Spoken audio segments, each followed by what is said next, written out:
Thanks. All right, dissemination and complex change. So let's start with the dissemination workbook. Which step is your dissemination plan on currently? Not that you are 100% on every other step before it, but generally, what step are you working on at this point in time? And what are you excited to focus on? And what questions do you still have? Feel free to use your mic or to use the chat to answer.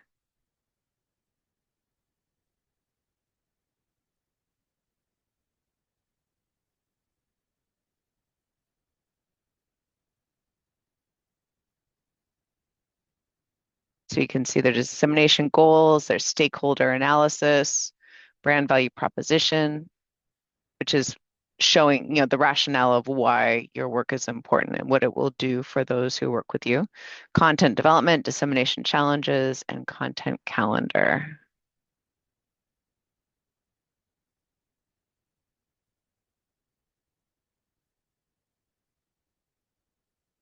Step four, great content development, which is my favorite. I think it's the most interesting. And channels is really interesting too, looking at where your audience lives in terms of receiving information or interacting and engaging. Good. I like the Scott sharing about finding new data points and how to build new content. That's great.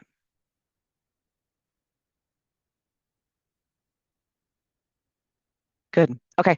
Thank you everyone for sharing. Let us know if you would like to have another conversation with other SPDIGs, or just one, we could pair you just one other state or a group of states. And of course, I'm always happy to talk about this topic as well. All right, so we've shown this a few times, managing complex change. It's the Nostra model. And each time we have speakers talking about their family partnerships, we will have them speak to which of these areas are strengths and which of these areas are they still working on. But go ahead and take a moment to think about your relationship with if you're a family partner, your relationship with the SPDIC folks, perhaps at the state, or whoever is leading the SPDIC in your state, and which are areas of strength and which areas do you need a little bit more effort in?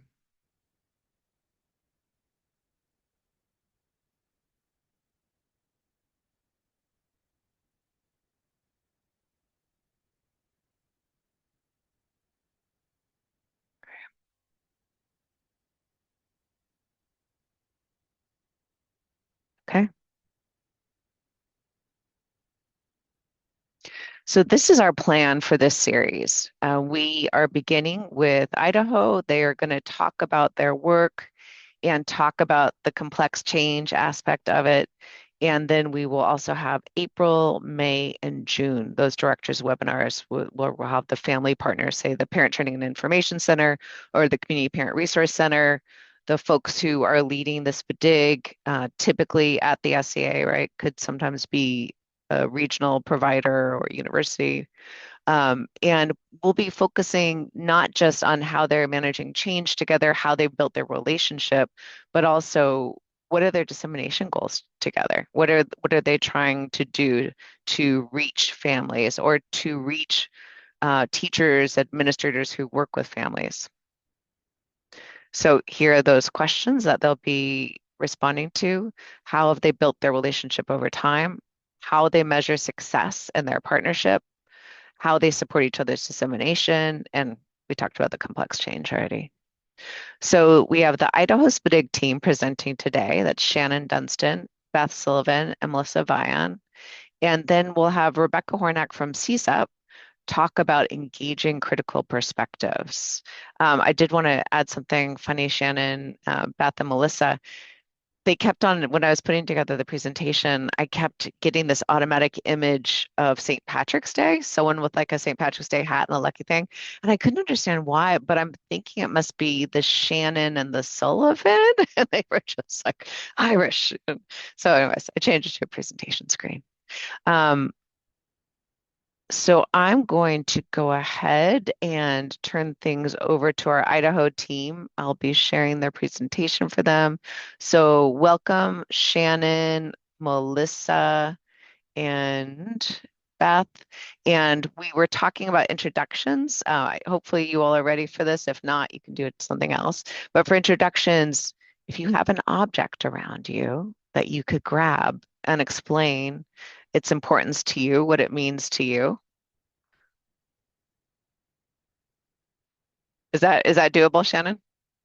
Okay, great. All right. So Shannon, Beth, and Melissa. Hi, I'm Shannon Dunstan and I work for the Department of Education. And I am I'm re-entering the SPDIG world. I did it for a while as far as implementation, and then I was asked to do other projects, and now I've been asked to come back. And so at the Department of Ed, I will be the new SPDIG project coordinator, I think is the title. And so, Jennifer, if I'm accurate, you want me to show an object and why it's important to me. And Yes. it's my external charger for my phone because Yes. my phone is old and it doesn't hold a charge, but my external it does. It holds a charge. And so if I keep this charged, I can stay connected to anything and everything. Of Excellent. Thank you, Shannon. course. Melissa. Hello, everyone. My name is Melissa Vine. I am our PTI director for Idaho Parents Unlimited and do the SPDIG work in partnership with Shannon. We're really excited that she is our coordinator again. And on my desk is my trusty dusty Cherry Coke Zero that I cannot live without. My husband refers to it as my fridge cigarette because I have to have a few of them every single day. So it is very important to me. Yes, that's great. Thank you, Melissa. And Beth. I am Beth Sullivan. Actually, talking about complex change, I am in the middle of changing my name from one to the other. So my name on the screen still says Ficklin. I'll change that eventually. I found one item. I think people from the South might recognize this. This is a sweetgrass basket from South Carolina. It's really cool. A little bit of history, like you can see pine straw in here because the sweetgrass is harder and harder to get. And this is a craft form that originates in the Outer Banks, and not the Outer Banks, that's North Carolina, but in the coastal islands. So it's something that is it's an African American art form, and generally that is passed down through that tradition. So it comes from South Carolina, and so do I. So Okay. that's my thing. Thank I am the you. external evaluator, and Jennifer's saying thank you, so I'll stop talking. No, no, that's okay. I thought you were done. And that is it the Gullah people who create the sweetgrass baskets? It is. And I have to remember because one's from Georgia and one's from South Carolina, but the Gullah is from South Carolina. Okay. But Senator Clyburn out of South Carolina did a lot of work on preserving that Gullah Geechee heritage in that area. Yeah, yeah, it's nice that the language still exists, which is great. All right. Well, welcome you all. I'm going to go ahead and share your presentation, and you can tell me when to when to go. And here we are.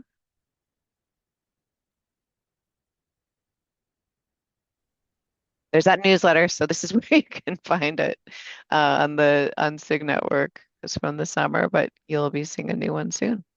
All right.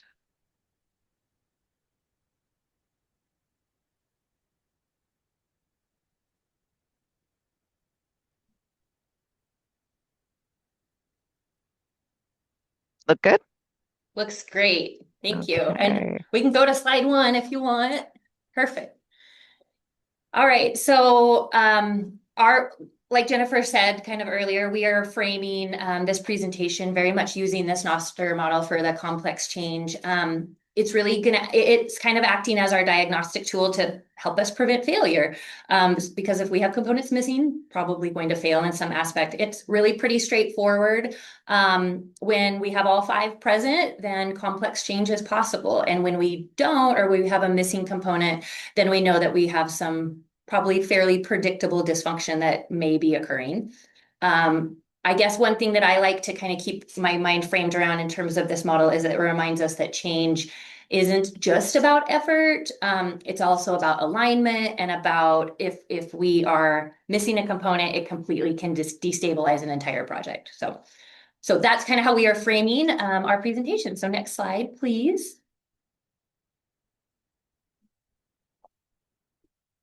All right, so we have kind of worked for in our SPDIG to really hone in on our vision so that we can ensure that everybody is on board supporting our vision. And that's kind of where we are at. We're trying to get all of our stakeholders on board, aligned with this, communicated this vision to everyone.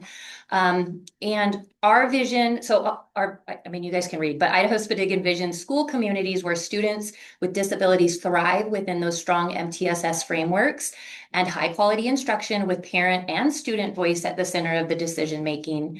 Through education, training, technical assistance, and that shared learning, we will strengthen school systems and partnerships to ensure every student can learn, participate, and succeed.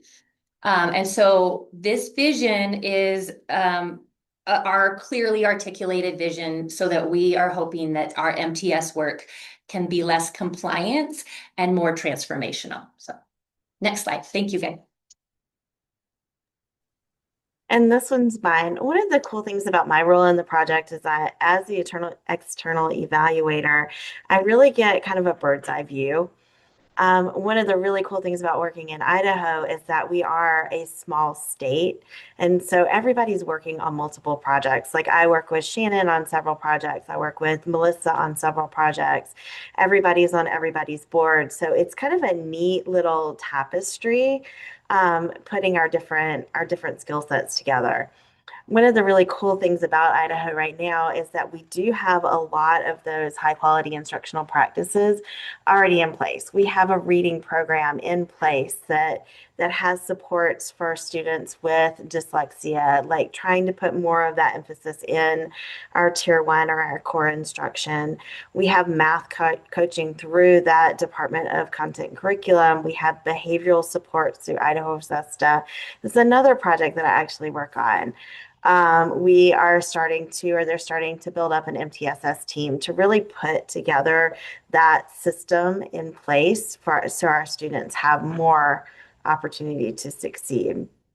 What we're doing through the SPDIG or through the new SPDIG or what they're trying to do, again, I am the evaluator, so I'm not actually putting anything into place.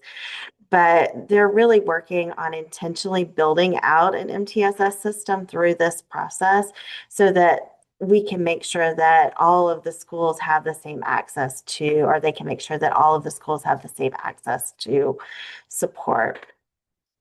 One of the really cool things that I've seen develop, and I've been the evaluator for this project for almost 3 years now. I think it might be right at 3 years now, is that partnership between iPull, which is our parent center in the state, and the program itself. Like it has been really, as a parent of kids with disabilities, I have really good conversations with Melissa and with Shannon about, hey, this is what I would love to see. And I really love seeing them work together. Our last project director, Shannon's new on the project, but she's been on and off the project the whole time I've been here. But one of the things what I saw was at the state level, recognizing how important our parent center is to our state and to our teachers, and really having our last director come and say, hey, I really didn't know that iPull did all of this really cool stuff and that they would be really helpful. It would have been so cool if I had known about this when I was a teacher in schools. And just that opportunity for us to disseminate for the state to disseminate what it is that iPull does. And then that huge, powerful leverage, because Melissa has done such a good job of building voice in the state, for them to be able to then disseminate, hey, this is how you can help your kid with reading, or this is how the state is going towards helping people. And then finally, that leadership and coaching that we've had those systems in place. We have contractors, we have people who can really help with that. And I'll go on to our next one is motivation. I think this is where we kind of talked the other day when we were sitting around talking about this presentation. This is kind of one of those things that's hard to get. And I think really all of the key players in our State Department and schools, IPOL, we really have that center on students and on parents as advocates for their students. So there's really that center on helping our students do better. One of the cool things that I've seen or I'm seeing as a project is really starting to form is elevating that parent and student voice within our school system. Shannon's got some really great ideas on how are we going to include in the building stage as we're building this new MTSS system, how are we going to include parent voice and student voice in the system that gets built, not just something that we're making for students or we're making for parents, but something that we work with our families with. And I think I've said everything that I needed to on that slide. Shannon, did you have anything you wanted to add? Thanks, Beth. Actually, just so you know that if we don't know why we should do something different, we're going to continue to do the same thing that we've done in the past. Not that we haven't included parents and student voices, but we need to strengthen it and actually make parents and students feel like they don't have to break through the door, that they are invited to the table to have these conversations. So Jennifer, if you want to go to the next slide, that brings us to our resources. And if you think of our resources, really starting with our skilled personnel, our coaches, our MTSS leadership, our family engagement partners, successful implementation really starts with the people. Idaho SPDIG is looking at how do we build capacity by developing skilled personnel who understand multi-tiered system of supports. How do we utilize instructional practices that support teachers both in general ed and special ed? And how do we engage families and students that support both the that understand the MTSS system, that we can support families as they move through the practices. After we look at our skilled personnel, we then have to look at what professional development is being offered to align that instruction within a school. How do all students get universal supports and then targeted supports if they need it, all the way through special ed? And once you're in special ed, how are we ensuring that students and families understand that students still get core instruction? And we move through that educational piece with the professional development that starts at general ed, goes through special education. And we all know that without coaching, it can be a one and done. We in the Idaho SPDIG work really intentional to ensure that I always call it spray and pray. You know, you do a training and you pray it sticks. We believe through coaching and technical assistance, it has a more intentional implementation, and with best support, we're able to create data systems that ensure that what we're doing actually has the impact that we are looking for. Part of all of this in the relationship piece is making sure that we help the system set aside time for that collaboration. And we want to encourage parents to be part of that collaboration as part of our problem solving teams, our collaborative partnering. And I really believe that if we are not partnering stronger with parents, students don't get the opportunity to practice the skills that we're trying to reinforce to a level that we make significant change. And then we have to make sure that whatever we do is sustainable.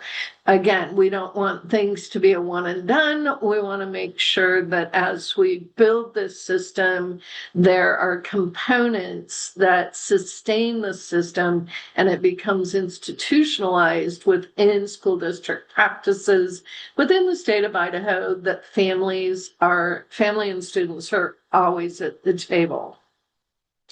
Once you look at it from that lens of the resources, we then look at ways to guide our implementation and look at that sustainability. And that requires us to make sure we're building leadership that includes families, that prioritizes institutionalizing and systemizing the practices.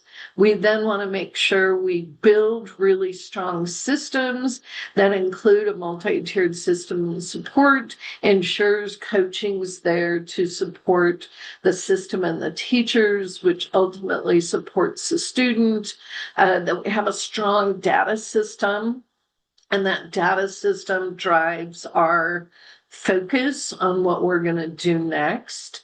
Again, we want to equip our teachers and our educators and our leaders with the knowledge and skills that they need to develop high quality programs that support students and families. Upon all of those, we then implement using data decision making, family-centered voices, and always looking at a continuous improvement cycle. So with that being said, the next slide really looks at the next slide, Jennifer, is just to say, if we do all of this with a level of intentionality and fidelity, we have a vision, we have to develop the skills, we have to make sure people understand the why or their motivation.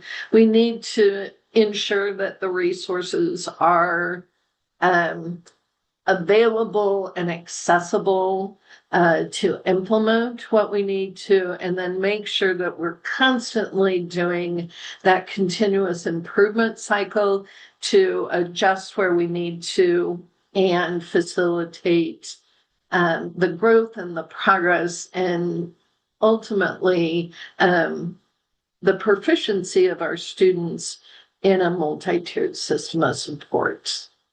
So, Melissa or Beth, do you want to add anything to that wrap up? You nailed it. Okay. So quick question. We didn't plan this before. Anyone is welcome to answer, but what has been one of the challenges? And anyone can answer, like I said, but just the challenges of working across the PTI and the state level. What do you feel are barriers to having a strong relationship there? I'm going to start, if you don't mind, and then I'll turn it over to Melissa and Beth. I find that the biggest struggle is working across general ed content within the Department of Education and our assessment department and the Division of Special Ed to ensure that we as a Department of Ed have a clear vision that has parents and students as part of it. I often hear in meetings, and we're breaking this down, is we only do general ed, so we don't need to be concerned about parents because most parents in general ed don't need to be engaged in the conversation. And pushing back on that is parents at tier 1, tier 2, tier 3, and special ed need to be our partners all the way through it. So my struggle is more at the department level and breaking down those barriers and ensuring. So Idaho's currently running an MTSS framework that we're going to roll out to school districts next year, and really having hard conversations on if we're not partnering with parents and students, we're doing something to somebody versus with somebody. So, Melissa? Yep. Yeah. And I would just take that from kind of the parent center lens that one of the biggest barriers is getting administrators to understand that family engagement is possible, but also getting them to identify a parent that just doesn't check a box. Oftentimes, administrators will say, "Oh yeah, I have a para that could do that as well," and I think that it kind of removes some of the perspective from this role that it could be. So that's a barrier that we as a parent center are trying to identify, try to help these administrators to pick parents and identify parents that can help support, that maybe aren't a dual role, that then, because that gets sticky. But Idaho also is a very small, we have rural frontier schools that that sometimes is their only employment in it. So, that's a barrier that we have to work through.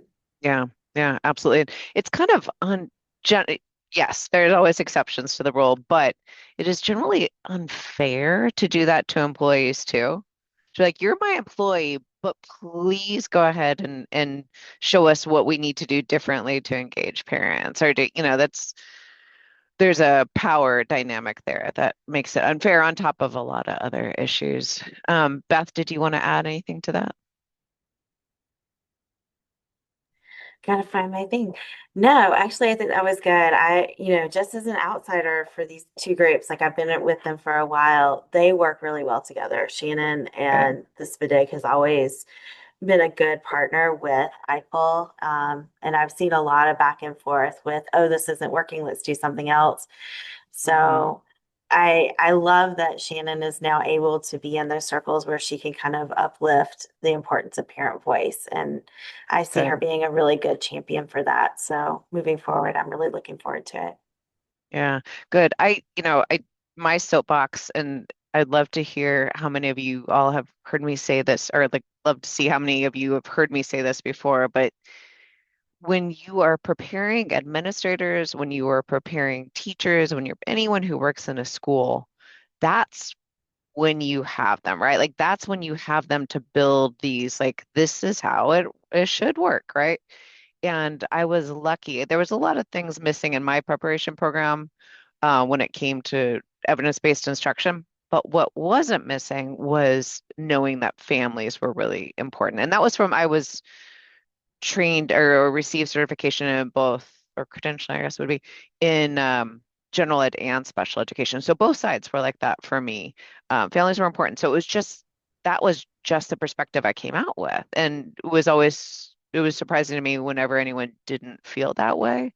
And then I was lucky when I worked at a Department of Education that our special education director felt that way, and felt that if she ever had critics, or the department had critics, those are the perfect people to bring in. They have thoughts. They're willing to spend some time voicing them. Let's have them partner. Let's work on it. Let's make it better. And so I was really spoiled going in. And so I think it's just taken me years of being really dismayed that folks don't understand the importance of family engagement going in. We have much data to say it will make a difference in student outcomes, child outcomes, right? We're not missing those data. So don't know what it's going to take some days, but I do think thinking about preparation, whether it be a preparation program at a university, right? Being prepared, or whether it be a different kind, the university or other, or maybe no university at all involved, could just be the district or other programs. We have to think about how to give people the perspective. I think families as faculty, where you're actually learning from families about their experiences during that time, is really critical. I think there's nothing better than on the ground time with a family. So if you can be with them for a day, live their lives, see what it's like, that's going to make a big difference. So something to think about for in-service training as well, pre-service training. Um, I'm hopeful that this FDIGS can make a difference there. Melissa, Shannon, Beth, thank you so much for your time. Does anyone have any further questions for them?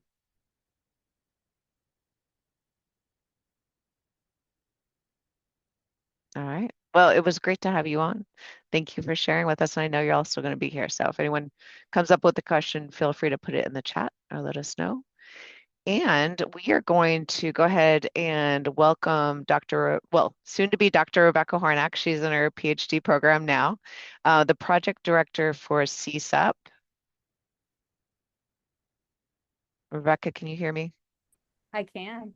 Okay, good. I know we were having trouble before. I could see you before Yep. in there, but you weren't really in there. Okay. You may have missed it that we are having people introduce themselves by showing an object that they have nearby and talking about the importance it plays in their lives. Okay. So thank you for having me, Rebecca Hornak. My object that I'm going to share today, oddly enough, is a really old business card. I know that doesn't make a whole lot of sense. And like, why would anybody hang on in this day and age to an old business card? But I keep it next to my desk, and it's a business card to an individual that works at, oddly enough, the Homeland Security Office. When I was an assistant principal at a high school, I oversaw the alternative ed program, and we had two students who actually called in a bomb threat to the White House. And the next day, by 7:30 a.m., I had individuals in my office waiting for me to investigate from the Homeland Security Office and FBI. And I keep this business card very close on my desk as a reminder of the realities that our administrators deal with on a daily basis, right? Because I feel like sometimes once we get up to the state and, like, for me, the national level, I can lose sight of the fires that burn on a daily basis in their offices. And so I try to keep it close by. My husband laughs at me to this day that I still have it. And we joke about it, but it's like, it's just a helpful reminder for me as we do this work. So wow, I'm going to say, I think we could do this thousands of times and we would not get that answer from anybody else. I love how unique it is. Thank you. So a little, I introduced your presentation a bit earlier, but I want to say a couple other things. One, so we've been talking about family engagement this session, and we're starting a series. And I think having some tools around engaging families are really helpful. And that's one of the reasons we want to have you on. Also, just generally thinking about the implementation science aspect of how you set things up is great. I do want to also note that a lot of us have really been having a tricky time figuring out what to put in instead of stakeholder, right? Like the word stakeholder falling out of favor, and how do you talk about it? And so I often say engaging critical perspectives, but I'd be interested in others if you want to add to the chat how you're dealing with the word stakeholder. Are you substituting it? Are you still using it? Is it a thing? So yeah. But anyways, all that to say, welcome. And I am looking forward to learning alongside everyone else. Well, thank you. Another term that we sometimes use besides critical perspective is interested parties. Sometimes we use that terminology as well. Okay. All right. So just to jump in and why I'm here today is we're at the CSEP Center. We, a few years ago, developed a tool around engaging critical perspectives to help our partners really examine how they were incorporating different perspectives at the table and in their work. So today we're going to just dig into that concept a little bit. Hopefully you'll be able to generate some strategies and then also walk away with an action item today on how you can use this tool. All right, so just a quick connector. Just for fun, to kind of break us out of our thinking here. You are tasked with creating a dinner menu for a special occasion. Could be graduation party, could be a wedding party, could just be Thanksgiving dinner at your house. What items are on your menu? Think through, like, how would you decide what you put on your menu?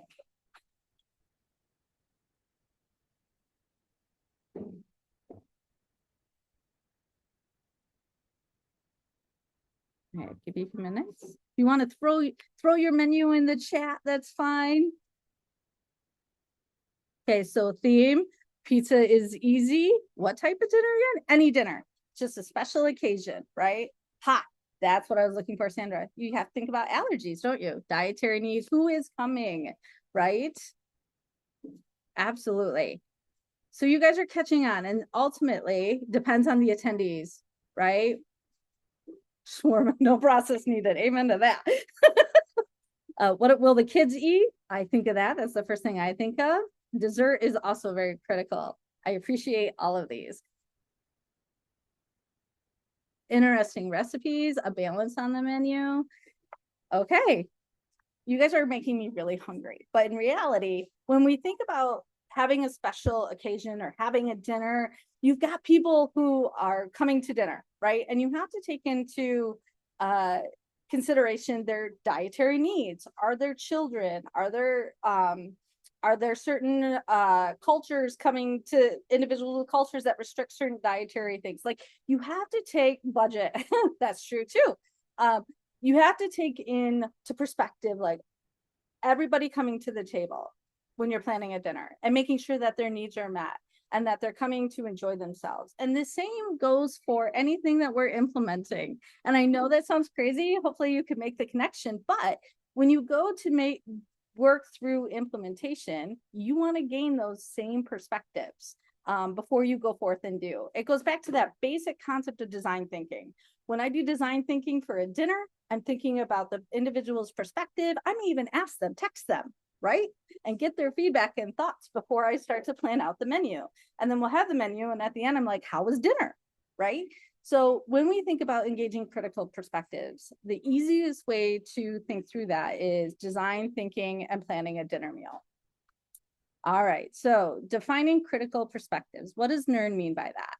Or CSEP mean by that? And that's basically this idea that it's individuals or groups who have a really vested interest in your implementation.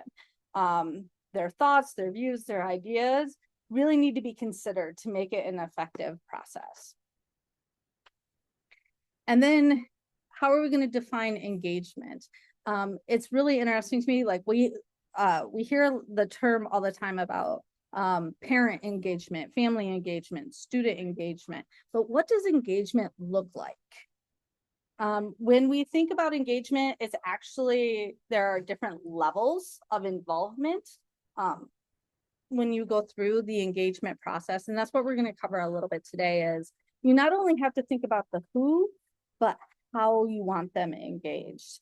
In doing that, you'll be able to make the process much more attainable and feasible. All right, so why do we need to take critical perspectives into play? And that's first because implementation matters. And when we think about what truly makes effective implementation, I love what Shannon said earlier about successful implementation really starts with the people. And that is so spot on, because ultimately what we're thinking about here is you have to take into consideration things like culture, history, values, and the community. How I implement in rural district in Michigan is going to look very different to how I implement in an urban setting in California, just by the sheer nature of their culture, their history, and the community that surrounds them. And you have to take that into consideration when you're building out your implementation efforts. People also react very differently to the different principles and tools that we use within implementation science based on their community and their values that they're bringing to the table. So like for us at CSEP, we contextualize everything we do based on our state partners and who we're working with. So students, families, and communities really can't benefit from the supports that we're intending to implement if A, they don't receive it, and B, they're not part of the planning process and truly understand what it means for them. So why engage critical perspectives? We want to improve responsiveness. We are going through a lot of complex changes, as we saw from Idaho's presentation. with the complex change matrix, which is one of my favorite tools. I still use that all the time. I love that visual. To cultivate a culture of deep learning and ongoing improvement, and to really effectively leverage the expertise that are at the agencies. You have to build relationships and understand perspective to navigate really challenging conversations that bubble up. So how do you go about doing that? A lot of times we just say we're going to do it.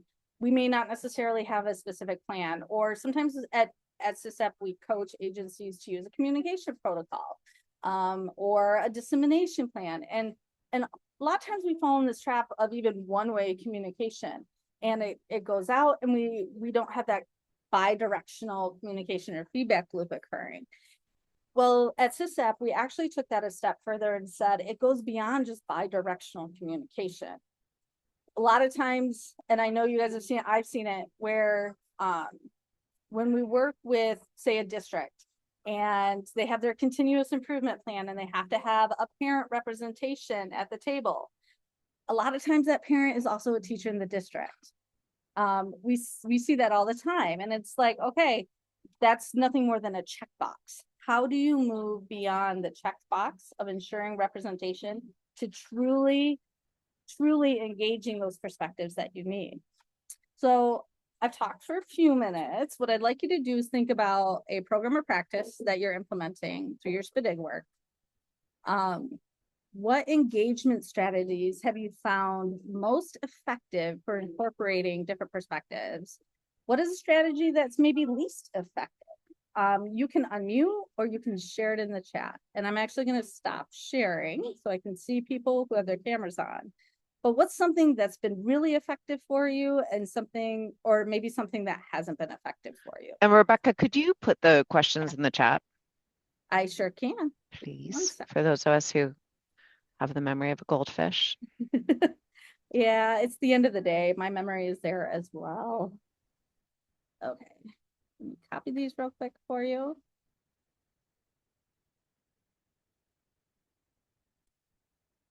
I didn't copy and paste. Oh, there it goes.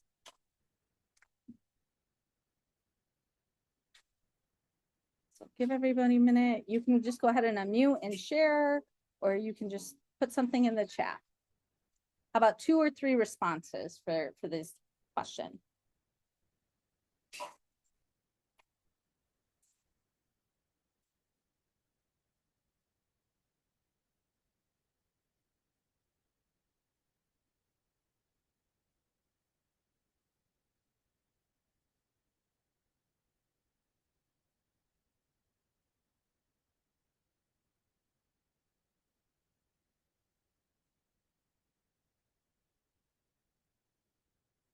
Individual reflection is really important. Otherwise, you end up with crickets in this space.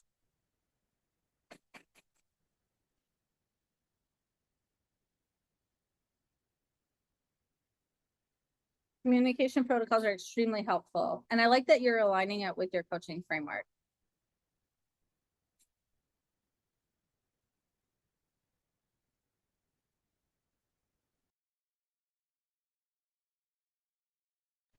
Mentees are a really good tool for people to share their ideas that may not be comfortable in muting, or even in a on-site space, they may not be comfortable raising their hands. I use that a lot of times as well to garner information. Connection before content, always. Try to warm up the space a little bit too.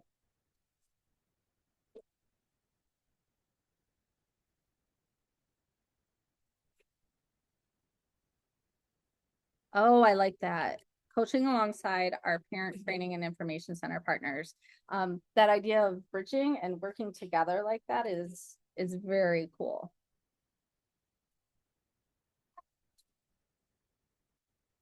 Purpose of the session, make sure the meeting is nice and clear. Oh, Melissa, that is fantastic.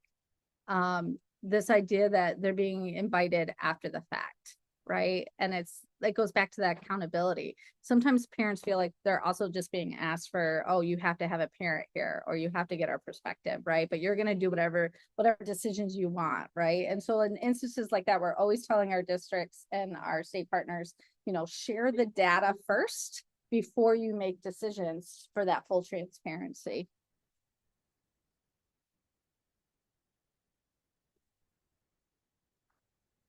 These are really, really good. Thank you. I love student voice initiatives. It's amazing what kiddos tell you about what you're implementing when you ask them. We had another project where we got in with students and got to ask them questions, and they completed surveys, and it was just so enlightening, and it tells such a good story and provides such good information. Okay, well, thank you everyone for sharing. Now let's jump into the meat and potatoes.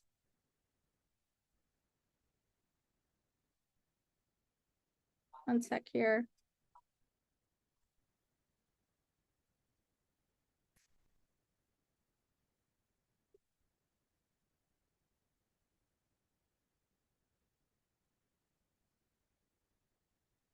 Okay, sorry about that. I lost my slides there for a second.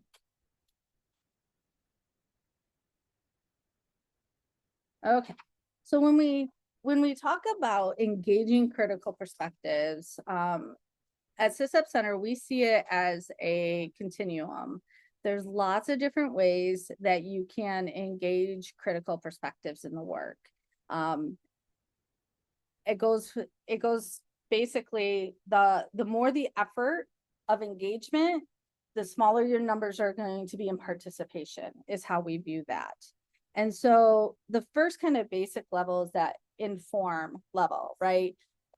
You're ensuring that partners with a critical perspective are informed of what's going on, and they receive communication, and all that information is broadcasted out, but then you collect feedback back from them, right? So it's that initial kind of back and forth feedback loop, and you can engage a whole lot of people at this base level, and it's relatively easy to do through surveys, for example, that go out. You send some information out, you provide them with a survey, and that data informs some of your decision making. The next level of engagement that we utilize is consult, right? So partners that are critical perspectives are asked to provide explicit feedback on assumptions for change, strategies for improving. They have a limited role, but they're a little bit more heavily involved. I mean, you're explicitly asking them questions to guide your thinking in what you're implementing. And then there's involve. And involve is really about having them at the table. They don't necessarily contribute to decision making, but they are part of the process. And so they're there to help you really think through things. They're involved in, and they can help identify various strategies and provide really deep considerations, but they don't contribute to that decision-making piece. And then there's collaborate, right? They are co-learning with you. They are relatively heavily involved, and they partner in the decision-making process with you. And then finally, co-creation. With co-creation, these are the critical perspectives that are leading that in making decisions and taking action. So you can see how we build on this from inform to consult to involve, collaborate, and co-create. But what does this look like in practice? And because a lot of times this can be very theoretical feeling when you look at it. And an example that I can give is with one of our state partners. They recently were going through a reorganization within their agency. I'm pretty sure some of us on this call have been through that exact same thing. And they had to redefine their teams. And so when they were redefining their teams, the management team had to make some decisions. Who was going to have what level of engagement and participate? And what did that look like? So the management team, you know, they sat down and they drafted up the who, and then they drafted up what they thought were the levels that they wanted these individuals to participate and engage on the various teams. But it felt very siloed or in isolation. And so they did something that goes back to that design thinking. And that is they asked the people. They specifically asked them. They went beyond inform and they jumped to consult, and they specifically had questions for the entire staff. Like, where do you see yourself in this work? And they introduced these levels of engagement, and people could weigh in saying, I would like to be on this team, but participate as consult, or participate as inform, or I see myself as a co-creator on this team, right? And they were able to use that data along with their own management team perspective to really fine tune who should be on what team. Now, that's not parent and student engagement, but it's a unique way of showing you how you can use these different levels to define the expectations of the perspectives that you're bringing to the table. All right, so what does this process look like? It is a 4-step process to get you there. And I have some resources and tools that I will share with you and that will guide you through this process. But what we are looking for here is, first you have to identify the who, then you have to analyze, map it out, and plan. And it sounds like, oh yeah, another process, but it goes pretty quick. That example that I gave with our state partners, they did that within a month. And that was two meetings that they basically hashed all that out. So the 2 resources that I'm going to share with you, the first is the guidance. I'll go ahead and I will put this in the chat for you. This document is the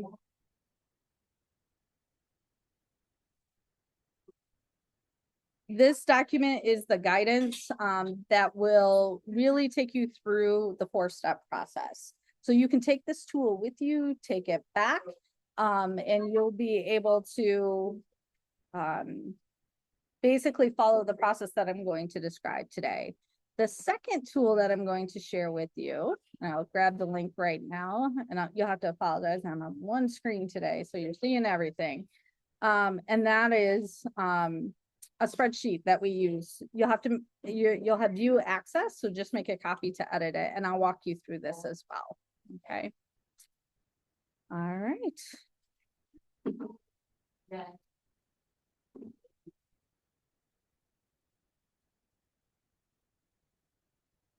So when we talk about explicitly planning for engaging critical perspectives, you have to think through, what perspective do we need? Who is going to fill that perspective? How are you going to identify their level of engagement? And a lot of people may stop there. The other thing we have to take into consideration is, what are potential barriers to their engagement? So for example, if you're looking at involving parents in the work, what potential barriers exist to them being able to join the meeting? When we work with districts on this, or regional agencies, a lot of times they won't think this through, and they'll have their meetings at like 11 a.m. on a Wednesday. Well, parents aren't going to be able to naturally attend then. Additionally, there may be issues with transportation, childcare. The list could go on in regards to what are the potential barriers.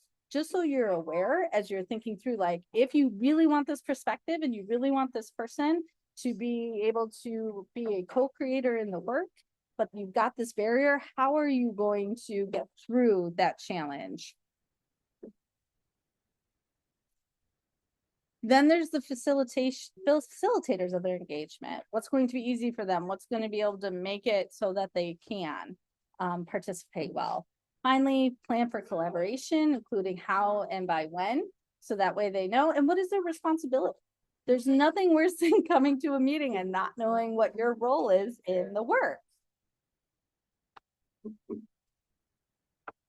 So step 1, identify who's going to contribute to the objective, who's going to benefit from it, who can influence it directly or indirectly. When I was at my regional agency in Michigan, this was a step we often missed, and we had to, once we learned about this process, we autocorrect. So a lot of times, you'll get into a room and you're making decisions, and we don't often think about who's going to be impacted from our decisions that we are making. So it's really important to ask ourselves these key questions. Not only that, but who can influence it? Who's going to support it? Do we need them at the table? So there's a lot of different things when you think about perspective and who needs to be included and how you're going to gauge that conversation. Once you identify that, then you map out, like I said, you go to those levels of engagement that I shared with you, that pyramid, and you identify, we need this perspective for this purpose. This is who's going to do it. And then do we want them to be a consult? Do we want them to be informed? Do we need them at the table to be a collaborator? Step 3 is to analyze. Okay. Going back to those barriers and how do you mitigate those and the facilitators that are involved. And then finally, that final step is to plan for engagement. Okay. So I'm going to stop there, and you all have a copy of that spreadsheet in the chat available to you. There's also an example that I can always walk you through if you'd like to see it. But like I said, we'll walk agencies through this to really think through the intentionality of how they're garnering perspectives and implementation work. Okay. So what I'd like you to do is consider some reflections. And let's go ahead and think about going back to that question around like what strategies are working well, what strategies might you be challenged with that didn't work well. Was there anything you think you should have considered when it comes to the levels of engagement and how you're bringing to the table? This is just open conversation at this point, and would love to hear your perspectives, not only on that pyramid, like the different levels, but then the tool as well. So just a few minutes for thoughts, because the other thing is we're always looking to improve. So if something doesn't look right, or if you think it'd be challenging, would love to hear from you as well.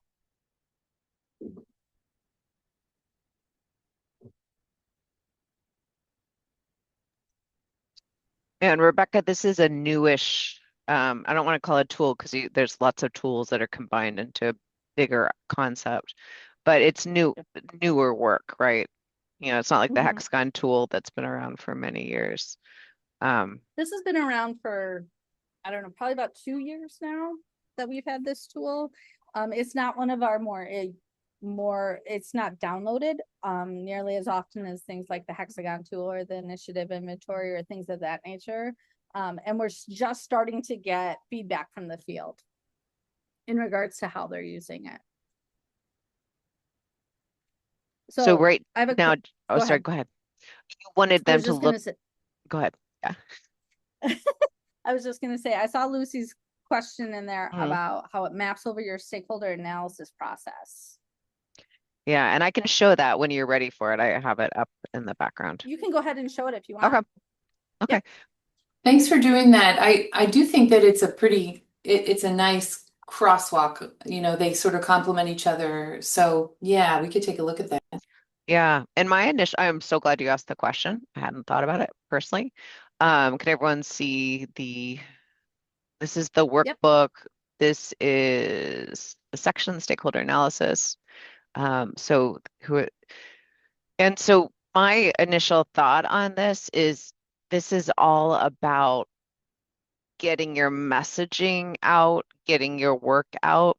And I see the critical perspectives as bringing people along as part of, engage them in the work, as opposed to getting a message out, dissemination. But what do you think, Lucy?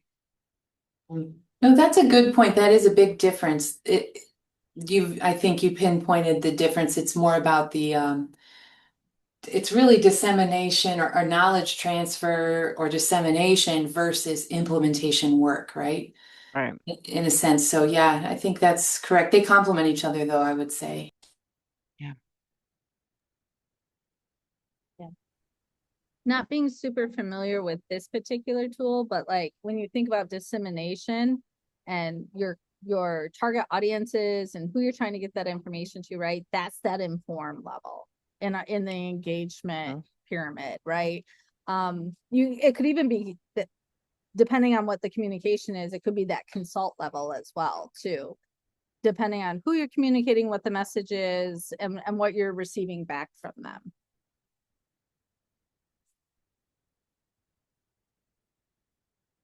I've never seen this tool before, Jennifer. I like it. I should have shared it with you. Yeah, this is from the Effective Innovations in Research grant program.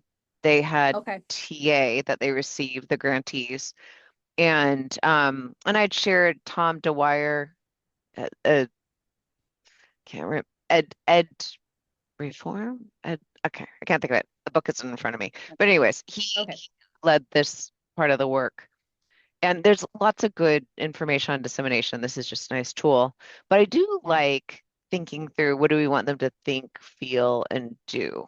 I think that's a nice aspect of it. But it is different. I Like like this that. is, Yeah. when we're disseminating, how do we want to do this? And I think implementation is different. So good point, Lucy.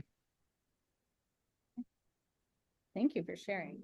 Mhm. So in the last few minutes that I have, I'm going to give you a couple minutes to do this. We're going to do a waterfall chat.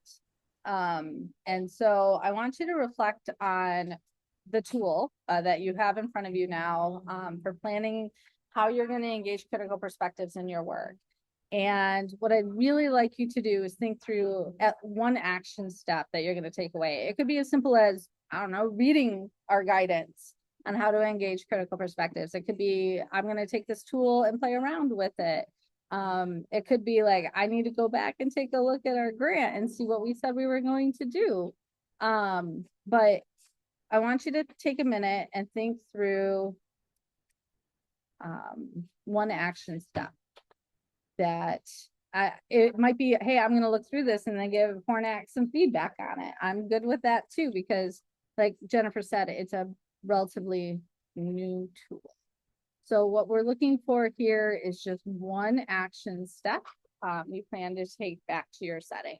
So I'll give you a minute or two to reflect and type it in the chat. And then when I say 1, 2, 3, ready, go, you'll hit enter.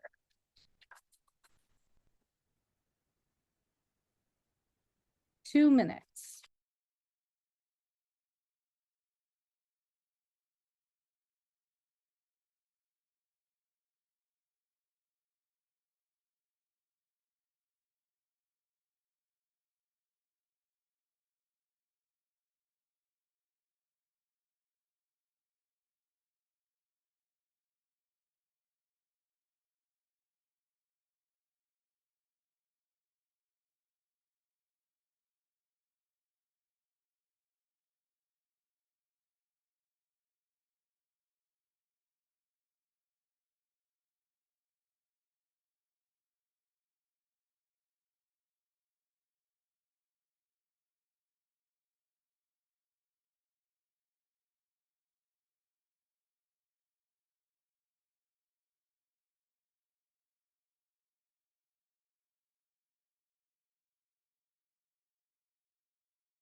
About 30 seconds.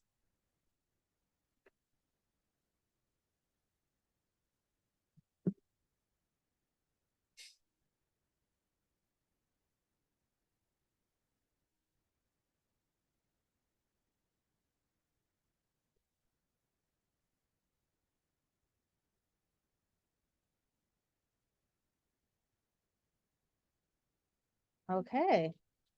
When I say go, I want you to hit enter on your chat. 1, 2, 3, go. Oh, this is the hard part, keeping up with all of them now. Read the tool, do a crosswalk. Thank you, Lucy. And I would love to do that with you, or like see what your reflection is. I love that. Thank you. You're going to bring back the tool to your team so you can begin to integrate it. That's exciting.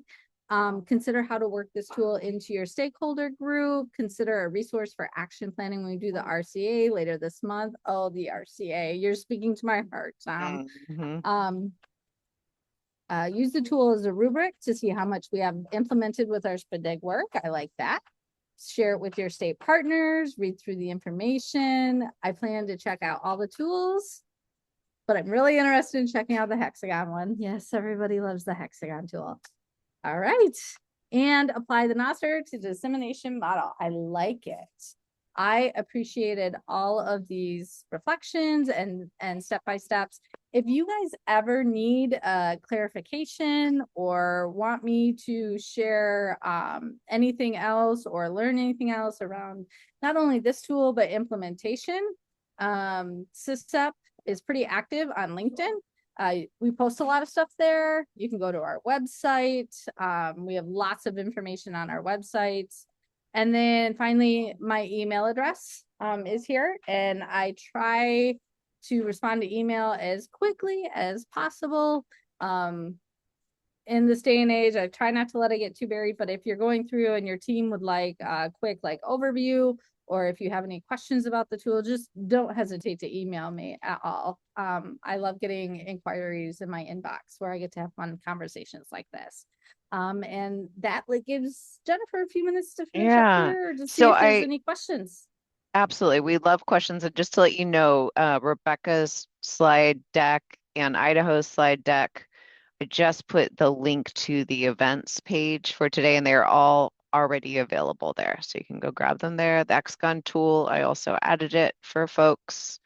It's used when you are, typically it's used in the exploration stage when you're considering whether you want to take on initiative, program, innovation. But you could always go back and look at it as you get into implementation if you didn't start with that. So questions for Rebecca?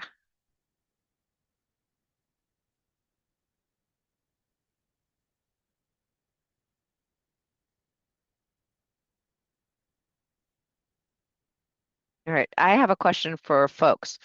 So that for those of you who know the Hexagon tool, it might be helpful because you might have an understanding of why you think it's been so popular. So many people have used it. What might help with the critical perspectives work to help it catch on? Is it like terminology? Is it what would make you interested in something like this? Might grab your eye in an email or seeing something on a website or a LinkedIn post. This is Tom Delaney. I'll go first. There's a connection in that I believe it's the set of questions for whatever dimension number 5 is in the hexagon, where you take a look at match or fit to your community in terms of the evidence-based practice you're considering. And how are you going to do that unless you get into, well, who are the people in your community? What's going on in the community? What's important to them? And doing that first part of validating the approach you're thinking of taking in the hexagon, and then ideally at some point, you conduct your project and then bring it back to the community and say, did we do something that is on the mark? Do you find value in it? Have you experienced change, And so it's critical on the front end. If you're going to get that result at the end, you have to get into the community and perspectives in the community, or you're designing something that's just kind of an intellectual exercise or something that for some reason kind of fits a funding stream but doesn't really connect with the community. That's my opinion. Thanks. Yeah, thanks, Tom. Rebecca, what do you think?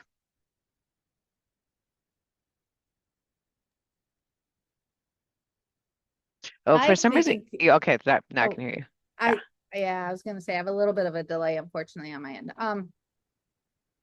It just has me pondering and wondering a little bit, we need to build the concept of critical perspectives into the hexagon tool process. One of the things that I found with that tool, as it's very, very popular in use, is that when you go through and you look at the program indicators and the site indicators, there's some questions in there about the community, right? And making sure that you're aligning and selecting, but it doesn't really, there's no process in there that's saying you should have these perspectives at the table when you do a hexagon tool, right? One of the things that we're considering too is a lot of times when people do the hexagon tool, we're trying to make sure they're not doing it in isolation and that they're doing it as a team-based approach, and that there's lots of different perspectives, and it's just not a small group of administrators utilizing it. And so I'm just trying to think of those interconnections as well. Yeah.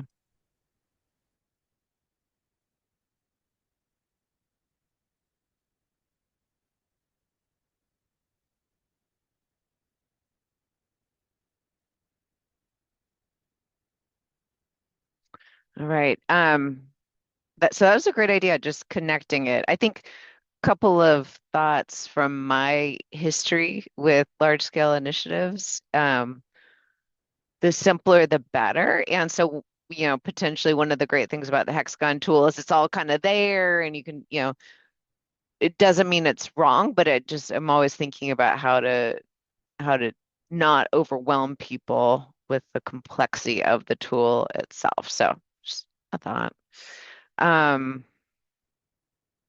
Yeah, any other ideas about the, whether hexagon or not, but with the engaging critical perspectives, how to get folks' interest in it?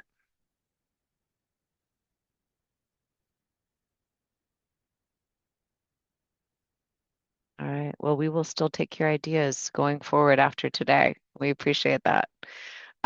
Rebecca, thank you so much for spending time with us. And she and the team at CSEP are always available. And as their project officer, you can also reach them through me if you would like to do so.